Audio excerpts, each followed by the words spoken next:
po natin na ang 8 sinag ng araw ay kinakatawan ng 8 lalawigan. At ano po ang Bulacan sa 8 sinag na ito?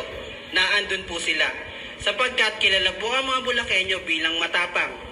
Ito po ay katanungan para kay Governor Dan Fernando, Congresswoman Rida Robes, mapangalanan ko kayo, Congresswoman Agustina Dice Tina Pancho, walang yaka, at kay Mayor Natividad ng Malolos.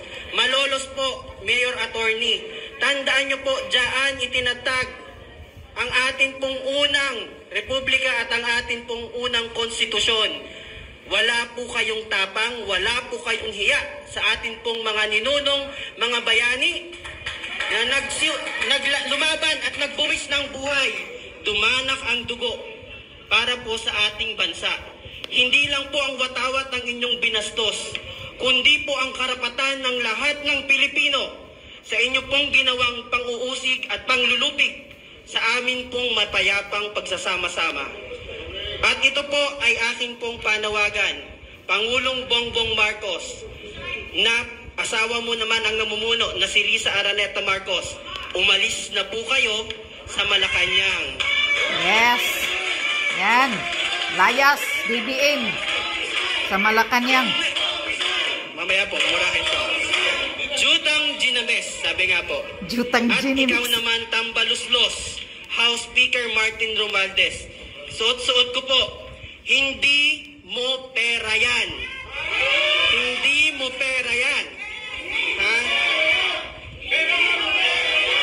Tatanungin, ito po ay aming advokasya. Tatanungin pa rin namin ito sa Korte Suprema sapagkat po ang ating konstitusyon ay nakasalamin sa konstitusyon ng Amerika. Ang pagre-report po ng Kongreso ng Amerika ay itemized kahit po 5 duling, nakasulat po doon kung paano nila ginastos. Kayo po dyan, Jutang Ginames kayo, Franz Castro, si Raulo Manuel, Arlene Brosas na mga walang kwenta. Ginagamit ninyo ang pera namin. Walang iya kayo, hindi po kasi natuloy ang maisog eh. Dito ko ilalabas ang sama ng loob ko sa mga yan. Wag po, ayoko po, wag po. Dito na po.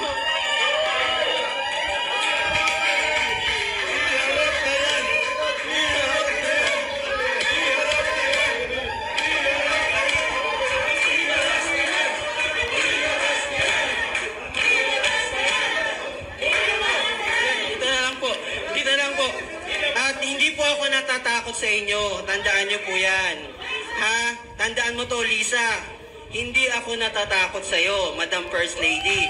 Sapagkat, kapag natakot kami sa inyo, lahat ng aming mga pinaglalaban, lalong-lalo ng mga vloggers dyan, ay matatakot yung mga supporters din nila.